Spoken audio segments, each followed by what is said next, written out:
In the heart of Italy, beneath the ancient stone arches of a medieval monastery, 300 Jewish families disappeared from Nazi records in 1943. They vanished without a trace, as if swallowed by the earth itself. No trains carried them away, no death camps recorded their names. For 2 years, the most ruthless hunting machine in human history searched every corner of Assisi, a small hillside town in central Italy, and found nothing. The Gestapo knocked on doors, interrogated locals, threatened priests, and tore through basements. Yet those 300 souls remained invisible, hidden in plain sight behind walls that had stood for 7 centuries. This is not a story about luck. This is not a story about coincidence. This is the story of how a group of Franciscan monks, bound by vows of silence and prayer, broke every rule they had ever known to become the most unlikely resistance network of World War II, and the world forgot about them. Assisi in 1943 was a town frozen in time. Perched on the slopes of Mount Subasio, its cobblestone streets wound between medieval buildings that seemed untouched since the days of St. Francis himself. The basilica, with its stunning frescoes by Giotto, attracted pilgrims from across Europe, even as the continent burned in war. Life moved slowly here. Monks rose before dawn to chant their prayers. Shopkeepers opened their shutters to the same customers they had served for decades. Olive groves stretched across the valleys below, and on clear days you could see all the way to Perugia. But beneath this serene surface, something dark was spreading. By September of that year, Nazi Germany had occupied northern and central Italy after the fall of Mussolini's government. Suddenly, the same trains that once carried pilgrims to Rome now carried soldiers in black uniforms. The same roads that wound through Umbrian hills now bore the weight of tanks and armored vehicles. And the Jewish families who had lived quietly in Italian cities for generations now faced a horrifying new reality. They were being hunted. The orders came swiftly and without mercy. All Jews in occupied Italy were to be rounded up and deported to concentration camps in the east. In Rome, in Florence, in Venice, the raids began. Families were dragged from their homes in the middle of the night. Synagogues were ransacked. Community leaders disappeared.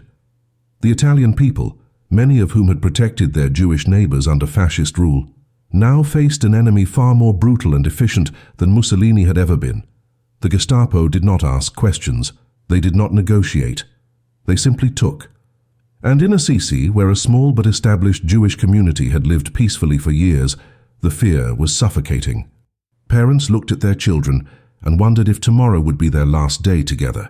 Shop owners closed their businesses, unsure whether to flee or hide.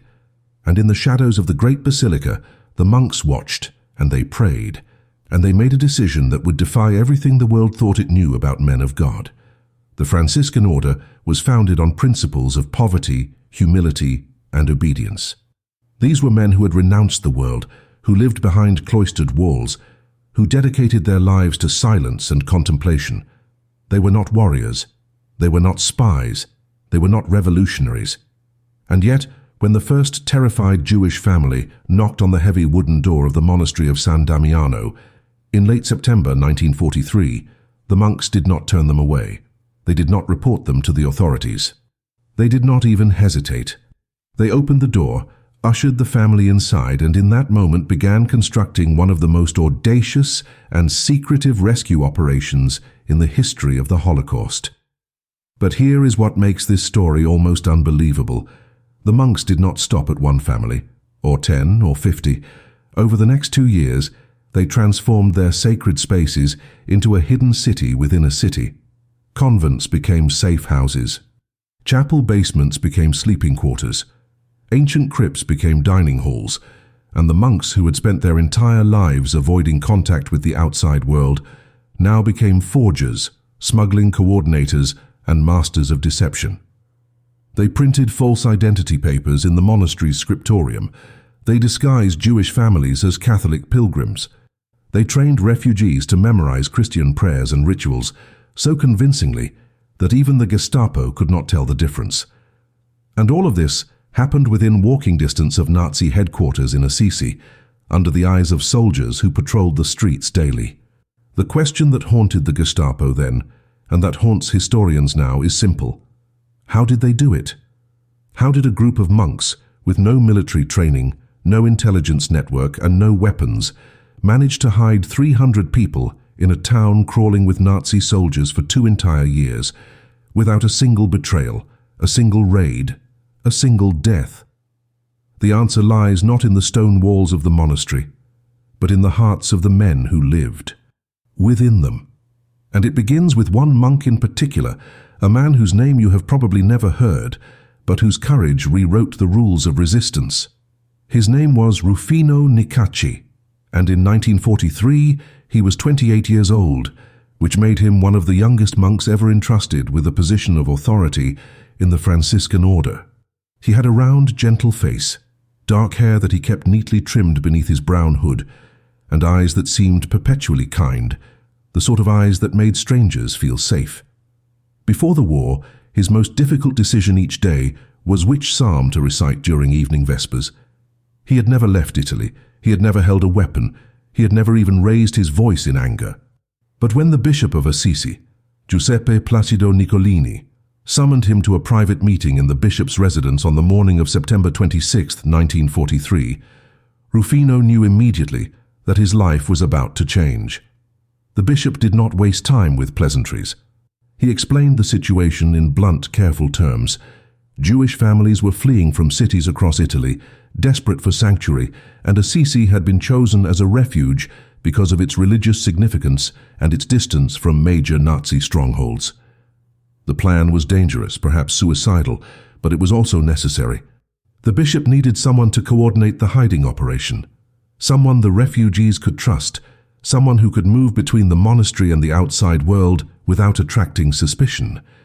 And he had chosen Rufino. For a long moment, Rufino said nothing. The weight of what was being asked of him pressed down like a physical force. If he accepted, he would be defying the Nazi occupation, risking not only his own life but the lives of every monk in his community. If the Gestapo discovered what they were doing, there would be no trials, no mercy, only executions. The entire monastery could be burned to the ground. Every monk could be lined up against a wall and shot. And yet, as Rufino sat there in the dim light of the bishop's study, he thought of the teachings of St. Francis, the man whose footsteps he had pledged to follow.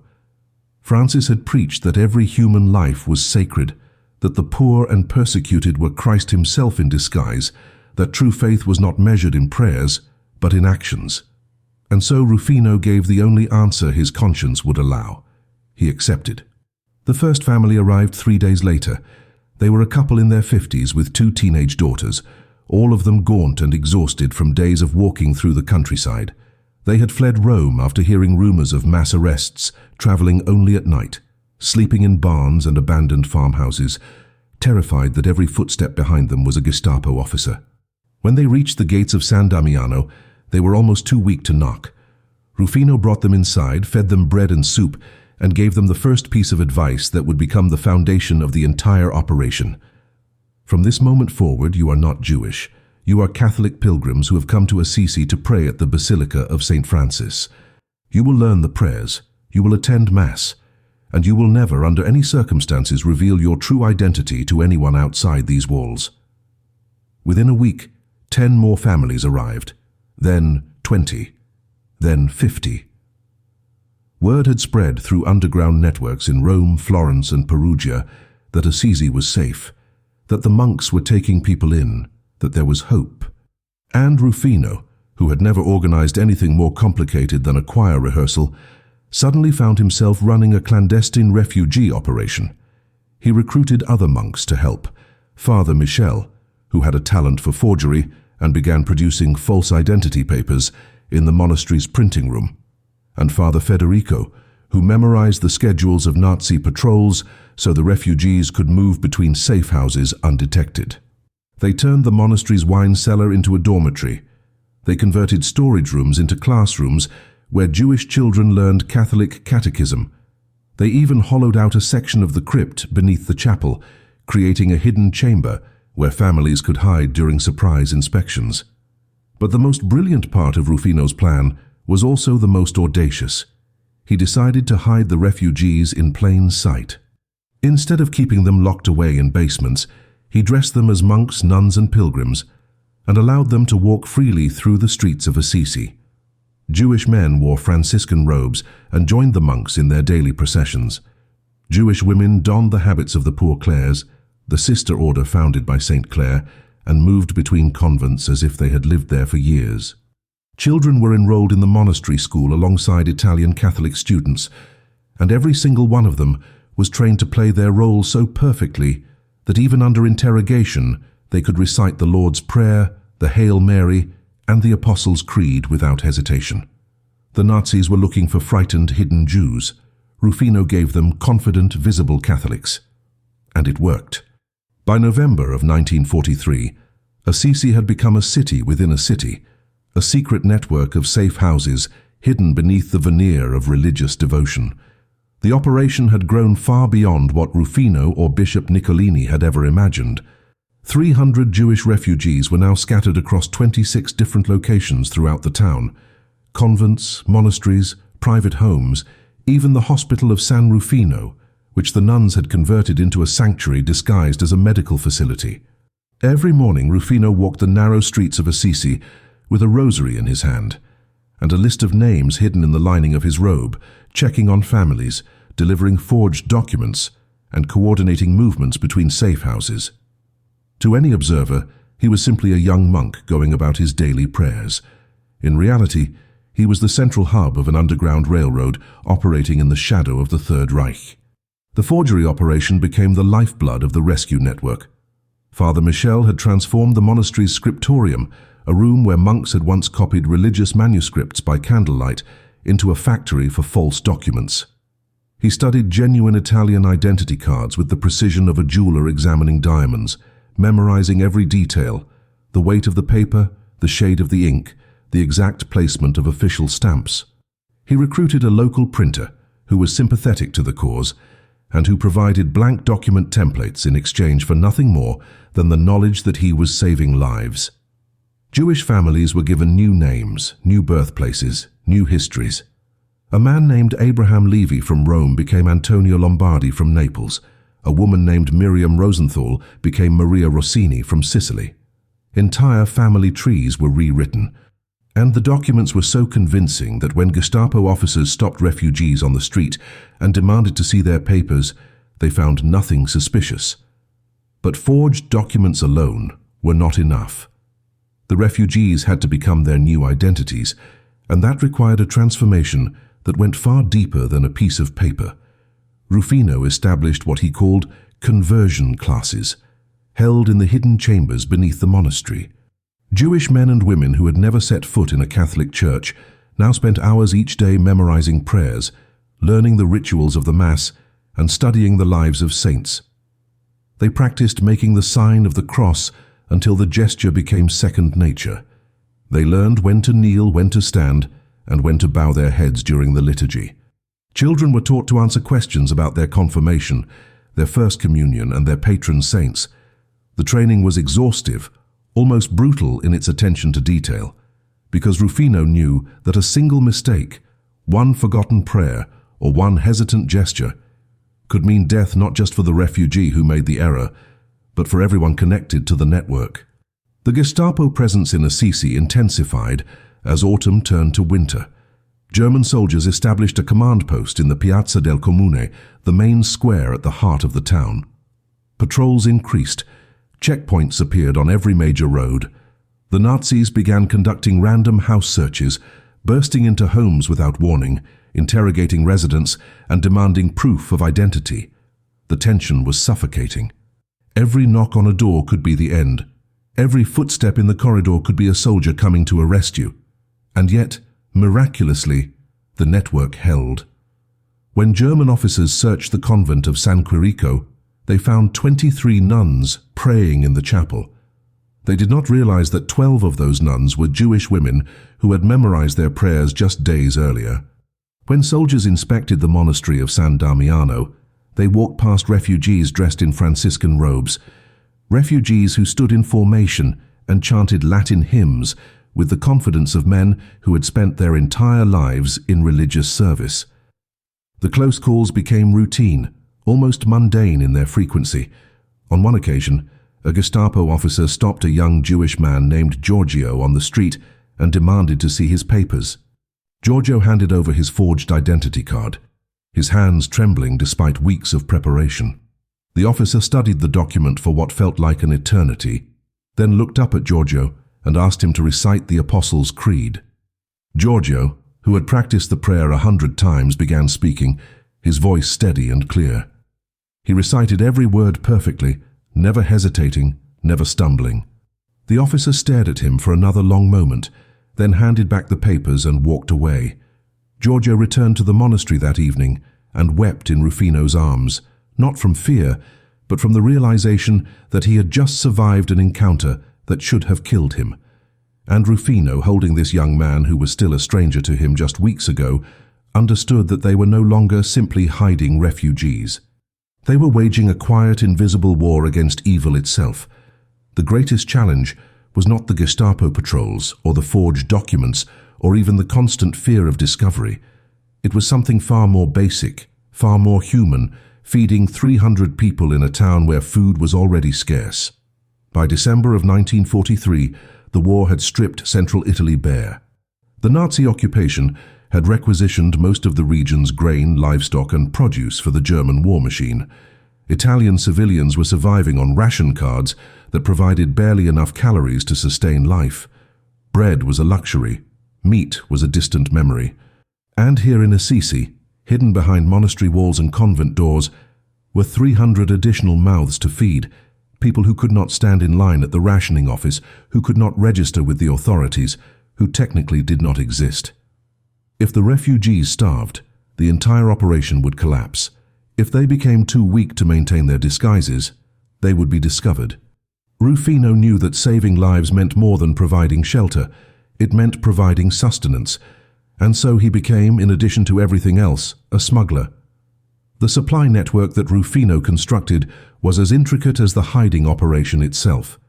He reached out to farmers in the surrounding countryside, men and women who still had access to vegetables, eggs, and occasional cuts of pork or chicken.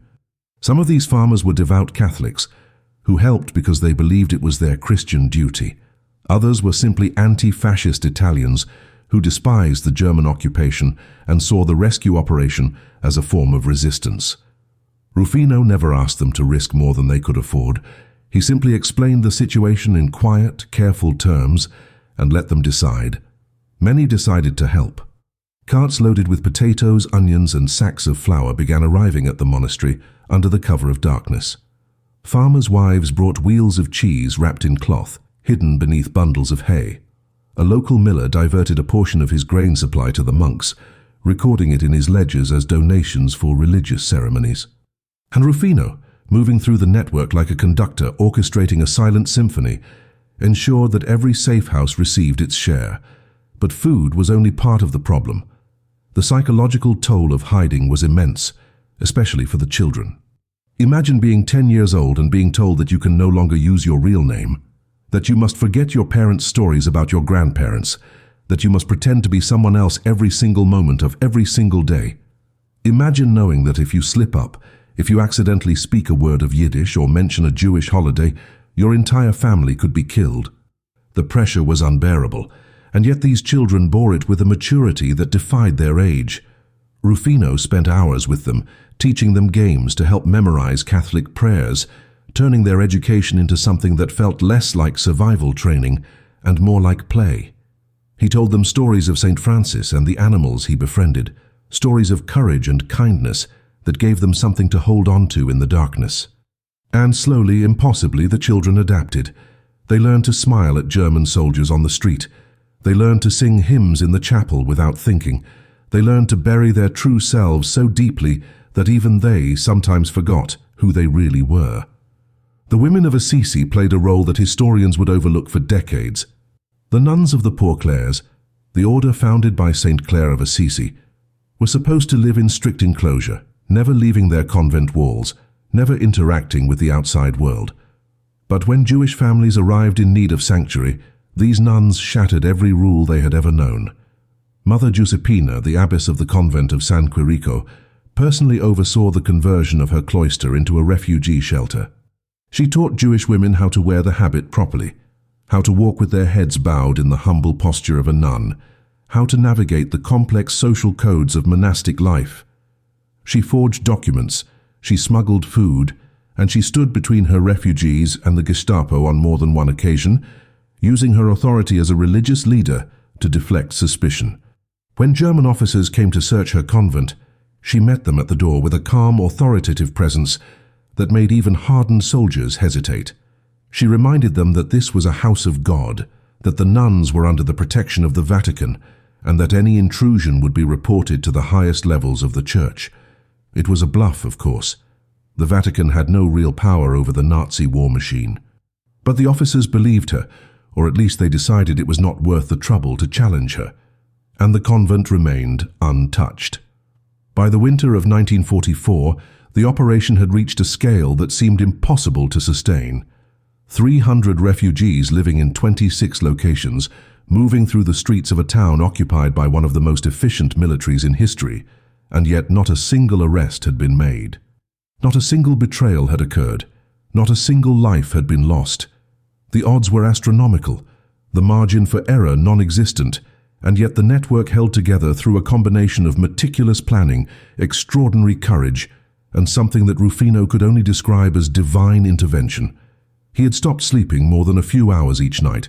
He had lost weight, his face gaunt and pale from the constant stress. But when he walked through the monastery and saw families eating together, children laughing quietly in hidden rooms, and refugees who had arrived broken and terrified, now standing tall in their disguises, he knew that every sleepless night, every moment of fear, every risk they had taken was worth it. Spring of 1944 brought a new and terrifying threat to Assisi. The Allied forces were advancing slowly up the Italian peninsula, liberating towns and villages as they pushed north toward Rome. The Nazis, sensing their grip on Italy weakening, became desperate and brutal. Reprisals against partisan fighters intensified. Entire villages suspected of harboring resistance members were burned to the ground. Public executions became common, bodies left hanging in town squares as warnings to anyone who dared defy the occupation. And in Assisi, the Gestapo brought in a new commander, a man named Colonel Valentin Müller, who had a reputation for ruthless efficiency and an obsession with rooting out what he called enemies of the Reich. Müller was not like the soldiers who had patrolled Assisi before. He was methodical, intelligent, and deeply suspicious of the town's religious institutions. He believed that the monks and nuns were hiding something, and he intended to find out what. Müller's first act as commander was to order a comprehensive census of every person living in Assisi. German soldiers went door to door, recording names, ages, occupations, and identity card numbers. They checked registries at the town hall, cross-referenced records with regional databases, and looked for discrepancies. It was exactly the kind of systematic investigation that Rufino had feared from the beginning. The forged documents that had fooled casual patrols might not survive detailed scrutiny.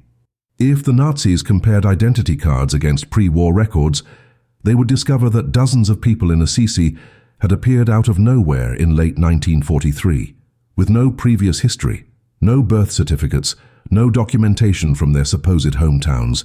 The entire network was on the verge of collapse. Rufino called an emergency meeting with the other coordinators, Bishop Niccolini, Father Michel, and Mother Giuseppina. They gathered in the crypt beneath the basilica, a space so deep underground that their voices could not be heard even if Gestapo officers stood directly above them. And there, in the flickering light of oil lamps, they made a decision that would either save everyone or doom them all. They decided to go on the offensive. Instead of waiting for the Nazis to uncover their operation, they would overwhelm Müller with exactly what he wanted: cooperation. Rufino instructed every safe house to present their refugees for the census, armed with their forged documents and their rehearsed identities. But more than that, he convinced the town's legitimate Catholic institutions to vouch for the refugees publicly. Priests provided written testimonies, confirming that certain families had been attending Mass regularly for years. The abbess of the Poor Clares submitted a list of nuns in her convent, including the Jewish women disguised in habits, and personally delivered it to Gestapo headquarters. Local shopkeepers, many of whom were in on the secret, provided statements confirming that they had known certain refugees as customers and neighbors for months or even years. It was an audacious gamble, a calculated risk that relied on the assumption that Müller would believe what he saw on paper more than what his instincts told him. And incredibly, it worked. The census came back clean. Every person in Assisi was accounted for.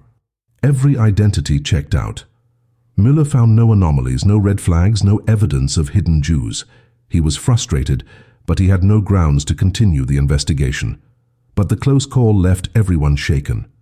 Rufino knew they had been lucky, that the next investigation might not be so easily deflected. He began preparing contingency plans for a full evacuation, mapping out routes through the countryside where refugees could flee if the monastery was raided. He identified sympathetic families in neighboring towns who could take in small groups. He even rehearsed emergency drills, waking refugees in the middle of the night and timing how quickly they could disappear into hidden chambers or escape through underground tunnels that connected some of the older buildings in Assisi. The drills were terrifying for the families, especially the children, but they were necessary. Everyone understood that the margin for error had become even thinner, that they were living on borrowed time, and that survival depended on preparation for the worst. And then, in June of 1944, news arrived that changed everything. The Allies had liberated Rome. American and British forces were now less than 100 miles from Assisi, advancing steadily through Umbria. The German occupation was crumbling, and the Nazis were retreating north toward more defensible positions. For the first time in nearly 2 years, the refugees allowed themselves to feel something they had almost forgotten: hope. But Rufino, ever cautious, warned them that hope was the most dangerous emotion of all.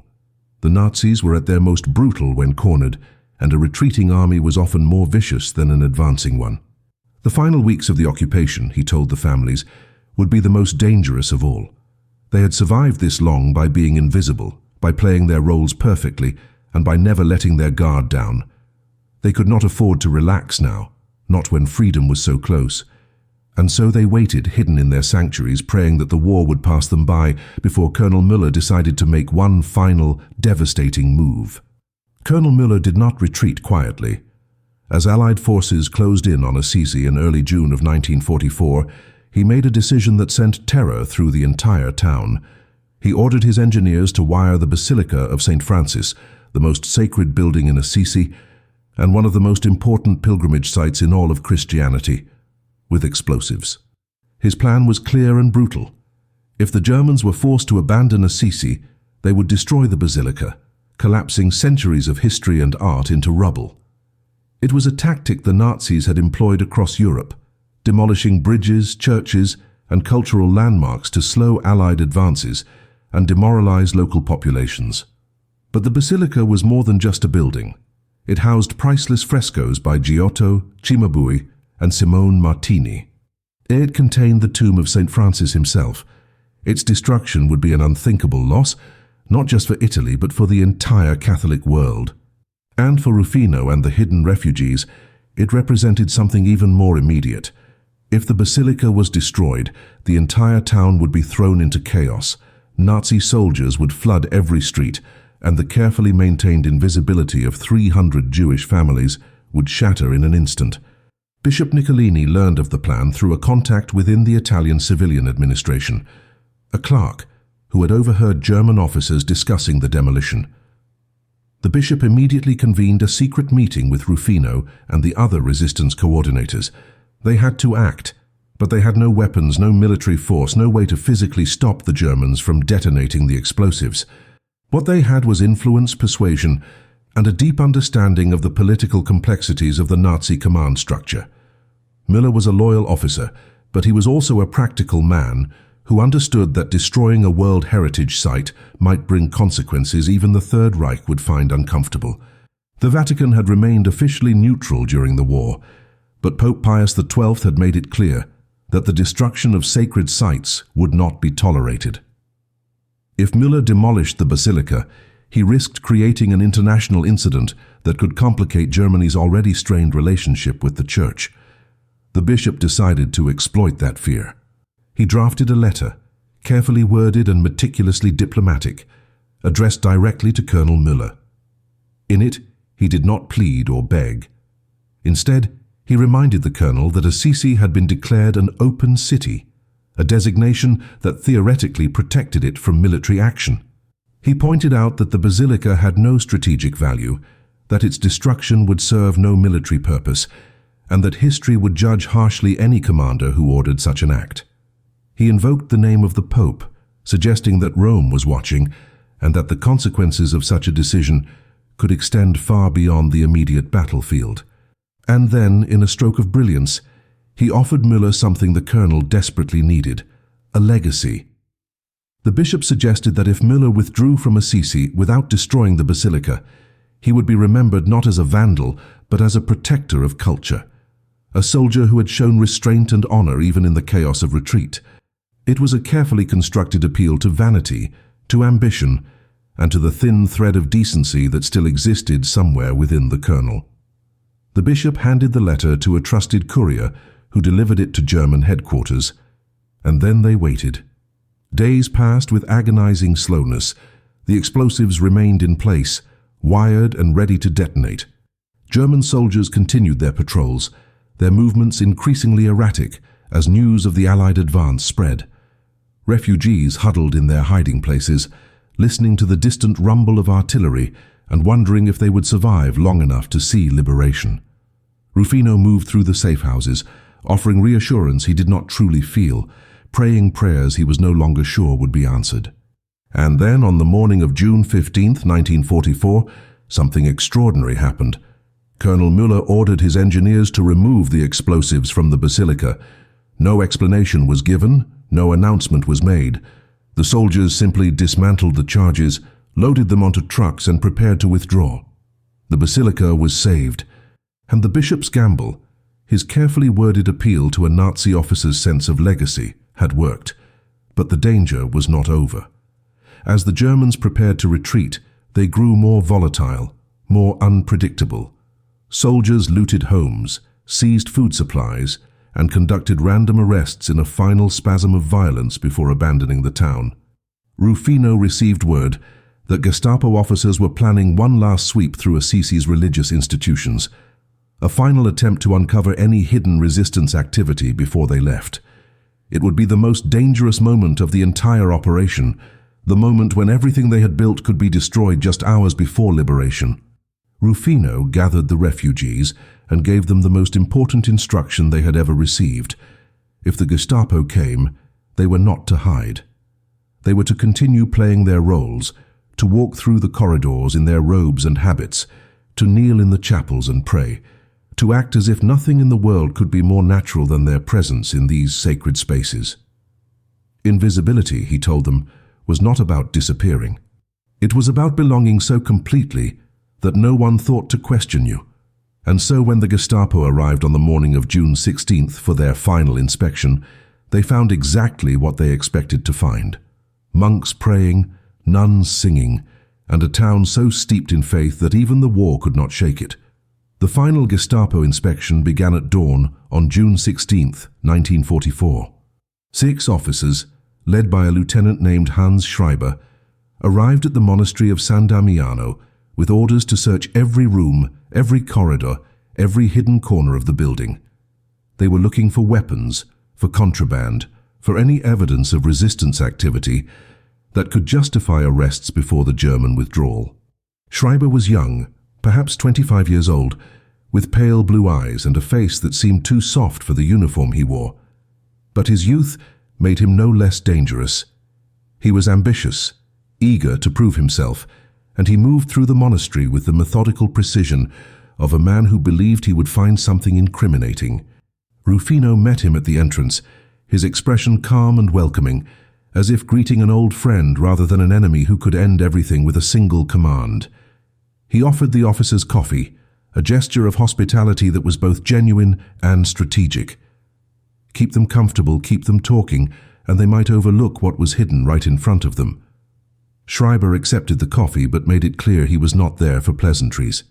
He began the search in the chapel, walking slowly between the wooden pews, his boots echoing on the stone floor. 15 monks were kneeling in prayer, their heads bowed, their voices murmuring the Latin verses of the morning liturgy. Schreiber stopped in the center of the chapel and watched them for a long moment, as if trying to detect some flaw in their performance, some hesitation that would betray them. What he did not know was that 4 of those monks were Jewish men who had been practicing this exact moment for months, men who had memorized every gesture, every intonation, every subtle movement of Catholic ritual. They did not flinch under his gaze. They did not falter. They simply continued praying, and after what felt like an eternity, Schreiber moved on to the next room. The search continued through the dormitories, the refectory, the library, and the storage cellars. Schreiber's men opened trunks, rifled through closets, and inspected every piece of furniture for hidden compartments. They found nothing suspicious, no weapons, no forbidden literature, no evidence of Jews hiding in the walls. But Schreiber was not satisfied. He sensed something was wrong, though he could not articulate what it was. Perhaps it was the way the monks seemed too calm, too rehearsed in their responses. Perhaps it was the faint smell of cooking food coming from a part of the monastery that should have been empty. Or perhaps it was simply instinct, the gut feeling that comes from spending too much time hunting people who do not want to be found. He ordered his men to check the crypt beneath the chapel, the one place Rufino had hoped they would overlook. The crypt was the heart of the operation, the hidden chamber where families gathered at night, where children slept on makeshift beds, and where forged documents were stored in wooden crates disguised as reliquaries. If Schreiber discovered it, the entire network would collapse. Rufino followed the officers down the narrow stone staircase, his heart pounding so hard he was certain they could hear it. But as they descended into the darkness, he activated the emergency protocol he had rehearsed 100 times. He began speaking, his voice loud and continuous, filling the silence with stories about the history of the crypt, the bones of saints buried beneath the floor, the sacred relics that pilgrims had venerated for centuries. He pointed out architectural details, insignificant carvings on the walls, anything to distract Schreiber from looking too closely at the shadows. And it worked. Schreiber glanced around the crypt, saw nothing but old stone and dust, and decided it was not worth his time. He turned and walked back up the stairs, leaving Rufino alone in the darkness, trembling with relief. But the inspection was not over. Schreiber moved on to the convent of San Quirico, where Mother Giuseppina and her nuns were waiting. He conducted the same methodical search, the same careful scrutiny of every room, and once again he found nothing. The Jewish women disguised as nuns stood in perfect formation, reciting the rosary without a single mistake. The children hidden in the convent school answered his questions about their catechism lessons with the confidence of students who had been raised in the faith. Schreiber questioned them, tested them, pushed them to see if they would crack under pressure. But they did not. They held their ground, and after 3 hours of searching, Schreiber admitted defeat. He left the convent empty-handed, frustrated and confused, unable to shake the feeling that he had missed something important but unable to prove it. And as his vehicle drove away down the cobblestone streets of Assisi, Mother Giuseppina collapsed in her chair, her hands shaking, and allowed herself to cry for the first time in 2 years. They had survived the final test. The Gestapo had searched every hiding place, interrogated every refugee, and found nothing. The network had held, and liberation was just hours away. On the morning of June 17th, 1944, the last German soldiers left Assisi. They withdrew in a convoy of trucks and armored vehicles, heading north toward Florence, leaving behind a town that was bruised but miraculously intact. The basilica still stood. The monasteries had not been burned, and hidden within those sacred walls, 300 Jewish refugees waited in silence, afraid to believe that their ordeal might finally be over. Rufino watched from a window in the bell tower as the convoy disappeared down the winding road that led out of town. He did not celebrate. He did not allow himself to feel relief. 2 years of constant vigilance had taught him that safety was an illusion, that danger could return at any moment, and that the only way to survive was to remain alert. But as the sun climbed higher in the sky and no more German vehicles appeared on the horizon, Something inside him began to shift. The war was not over, but for Assisi, for these families, for this impossible operation, the worst had passed. The Allied forces arrived 3 days later. British soldiers from the 8th Army entered Assisi cautiously, expecting resistance, expecting booby traps, expecting the kind of devastation they had found in every other Italian town they had liberated. Instead, they found a medieval city untouched by bombing, its streets clean, its buildings intact, and its people emerging from their homes with expressions of disbelief and overwhelming gratitude. The British commander, a captain named Edward Townshend, established his headquarters in the Piazza del Comune and began the process of restoring order. He met with Bishop Niccolini, who briefed him on the humanitarian situation in the town, and it was during this meeting that the bishop for the first time revealed the truth about what had been happening in Assisi for the past 2 years. He told Townshend about the 300 Jewish refugees, about the forged documents, about the network of monks and nuns who had risked everything to keep them hidden. Townshend, a career military officer who had seen countless horrors during the war, sat in stunned silence as the bishop spoke. And then he asked the only question that mattered: where are they now? The refugees began emerging from their hiding places slowly, cautiously, as if stepping into sunlight after years in a cave. They removed the habits and robes that had disguised them. They spoke their real names for the first time in months, names they had been forbidden to utter even in whispers. Families embraced, tears streaming down their faces, overwhelmed by the simple fact that they had survived. Children who had spent 2 years pretending to be Catholic could finally admit that they were Jewish, could finally ask questions about the holidays and traditions they had been forced to forget. And Rufino, standing in the courtyard of San Damiano, watched as the people he had protected walked freely through the gates, no longer hunted, no longer afraid, and felt a weight lift from his shoulders that he had not realized he was carrying. British military officials began documenting the operation, interviewing refugees and recording their testimonies. The scale of what had been accomplished became clear only when the numbers were compiled. 368 Jewish individuals had been hidden in Assisi over the course of 22 months. Not a single one had been deported. Not a single one had been killed. The survival rate was 100%, a statistic so extraordinary that it defied all logic and probability. Other Italian towns had tried to hide Jews and had failed, their networks betrayed by informants or uncovered by Gestapo raids. But Assisi had succeeded because of a combination of meticulous planning, extraordinary courage, and the willingness of an entire community to risk everything for people they barely knew. The British officers wanted to recommend Rufino and the other coordinators for medals, for formal recognition of their heroism. But Rufino refused. He insisted that what they had done was not heroism, but simply the fulfillment of their most basic duty as human beings. He did not want medals. He did not want parades. He wanted only to return to his life of prayer and solitude, to the quiet rhythm of monastic existence that the war had stolen from him. But the world was not going to let him disappear.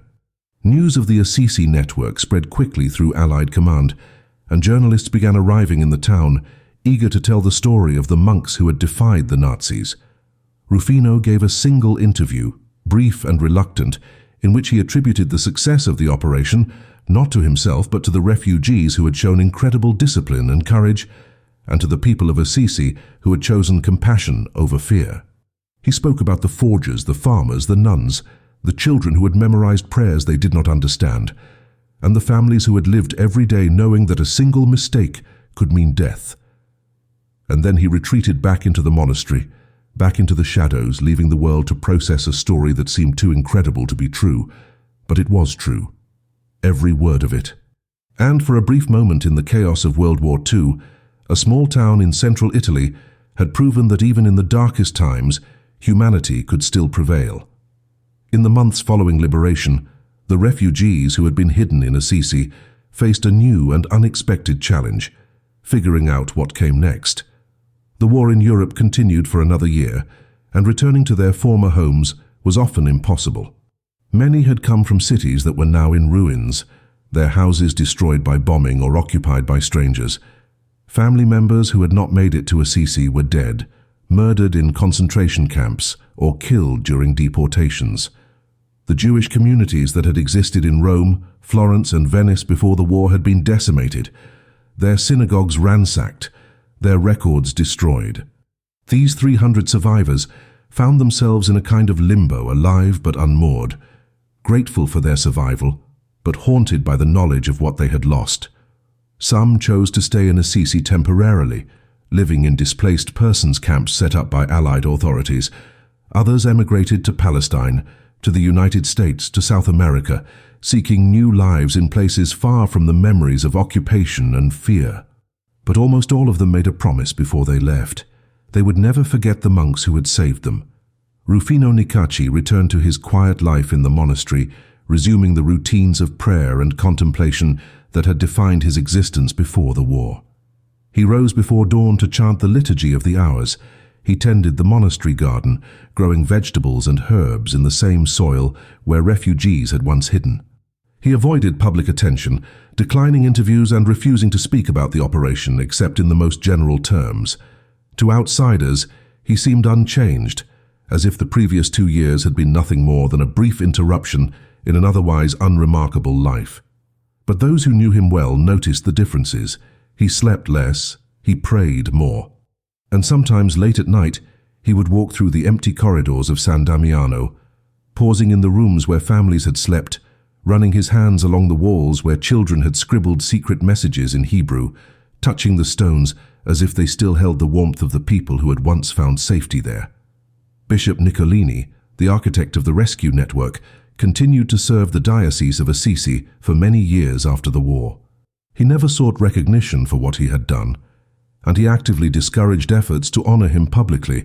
When Jewish organizations offered to name buildings or streets after him, he politely declined, insisting that the credit belonged to the refugees themselves and to the ordinary citizens of Assisi who had participated in the network. He lived simply, devoting his time to rebuilding the spiritual life of his community and supporting displaced persons who continued to pass through central Italy in the chaotic aftermath of the war. He died in 1958 at the age of 73, in the same modest residence where he had planned the operation 14 years earlier. His funeral was attended by hundreds of people, including several Jewish families who traveled from Israel and the United States to pay their respects. They stood in the Basilica of St. Francis, the building that had been wired with explosives but had survived because of the bishop's courage, and they wept for a man who had asked nothing in return for saving their lives. The other heroes of the network also faded into obscurity. Father Michel, the forger who had created hundreds of false identity documents, returned to his work as a teacher in the monastery school.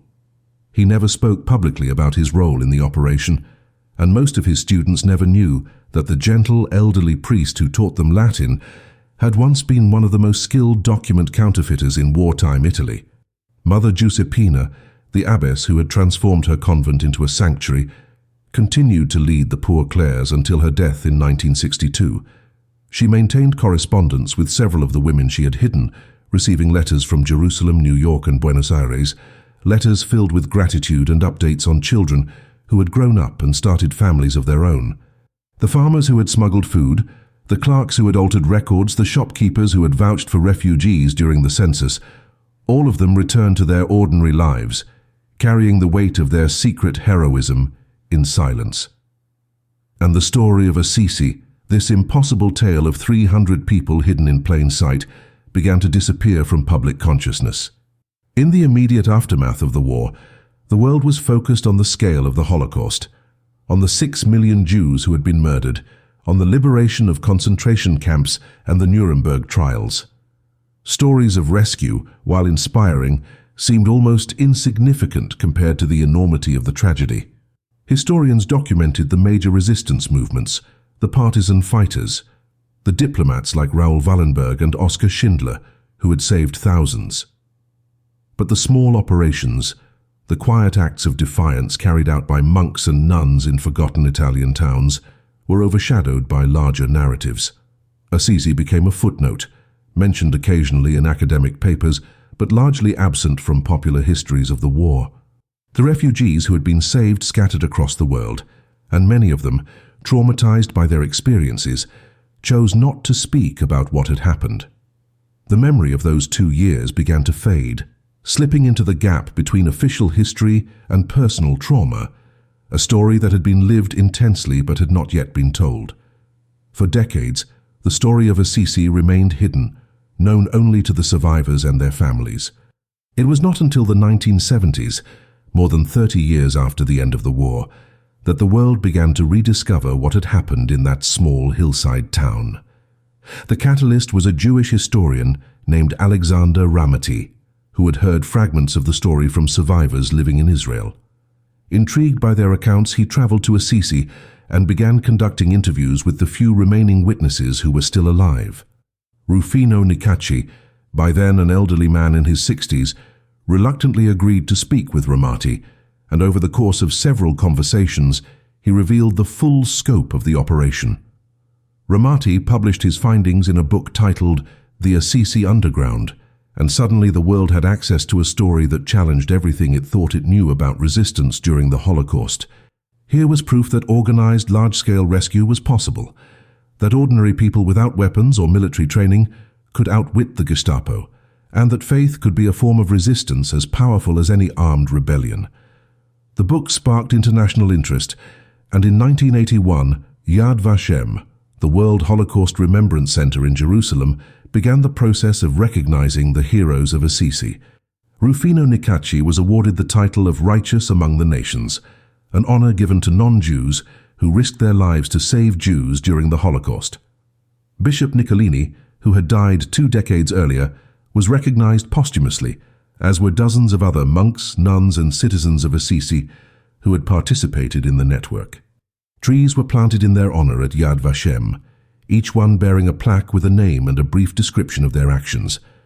Survivors and their descendants traveled to Jerusalem for the ceremonies, standing beneath those trees and remembering the people who had given them the gift of life.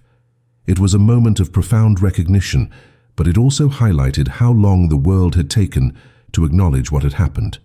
36 years had passed since the end of the war. Many of the heroes were dead. Many of the survivors had spent their entire adult lives carrying the memory of Assisi in silence, unsure if anyone would believe them or care. The recognition raised an uncomfortable question that historians and ethicists continue to debate. Why was this story forgotten for so long? Part of the answer lies in the nature of the operation itself. Unlike other rescue efforts, which involved dramatic escapes or high-profile interventions, the Assisi network succeeded precisely because it was invisible, because it left no paper trail, and because the people involved returned to their quiet lives without seeking recognition. But there is a deeper, more troubling explanation. The Catholic Church, which had played a central role in the rescue, was reluctant to publicize its involvement during the immediate post-war years. The Vatican's relationship with Nazi Germany had been complicated and controversial, and church leaders were sensitive to accusations that they had not done enough to stop the Holocaust. Stories like Assisi, which demonstrated Catholic courage and moral clarity, were seen as politically inconvenient because they raised the question of why more had not been done at higher levels of the church hierarchy. And so the story was allowed to fade, buried beneath layers of institutional silence and selective memory. But the survivors never forgot. In the decades after the war, they maintained contact with the people who had saved them, sending letters, photographs, and small gifts to the monks and nuns who had risked everything on their behalf. When Rufino Niccacci died in 1984, his funeral was attended by Jewish families from 3 continents, people who had once been strangers in a foreign land, but who had become part of his extended family. They stood in the same chapel where they had once knelt in disguise, and they recited the Mourner's Kaddish, the Jewish prayer for the dead, honoring a Catholic monk who had embodied the highest ideals of both faiths. It was a moment that transcended religion, nationality, and history, a reminder that the bonds forged in the crucible of survival are stronger than any doctrine or ideology. Today, Assisi is known primarily as a tourist destination, a picturesque medieval town famous for its connection to St. Francis and its stunning frescoes. Millions of visitors walk through the basilica each year, admiring the art and soaking in the spiritual atmosphere. But most of them have no idea what happened in those same corridors during World War II. There are small plaques now, modest memorials placed by Jewish organizations and Italian historical societies, acknowledging the role the town played in the rescue of Jews. But they are easy to miss, tucked away in corners, overshadowed by the grandeur of the architecture and the weight of centuries of religious history. The story of the Assisi network is not taught in most history classes. It does not appear in mainstream textbooks. It remains even now a hidden chapter, known primarily to specialists and to the descendants of those who were saved. And that is why this story matters. Because it is a reminder that history is not just made by generals and politicians, by treaties and battles, but by ordinary people who choose courage over comfort, who risk everything for strangers, and who believe that a single life is worth saving even when the entire world seems bent on destruction. The monks of Assisi were not soldiers, they were not spies. They were men and women of faith who looked at 300 terrified refugees and made the simplest, most profound decision a human being can make: to help. They did not ask for recognition. They did not expect monuments. They did not even think of themselves as heroes. They simply did what they believed was right, and in doing so, they saved an entire community from annihilation. Their story is a testament to the power of ordinary courage, and it deserves to be remembered, not as a footnote, but as one of the most extraordinary acts of resistance in the darkest chapter of human history.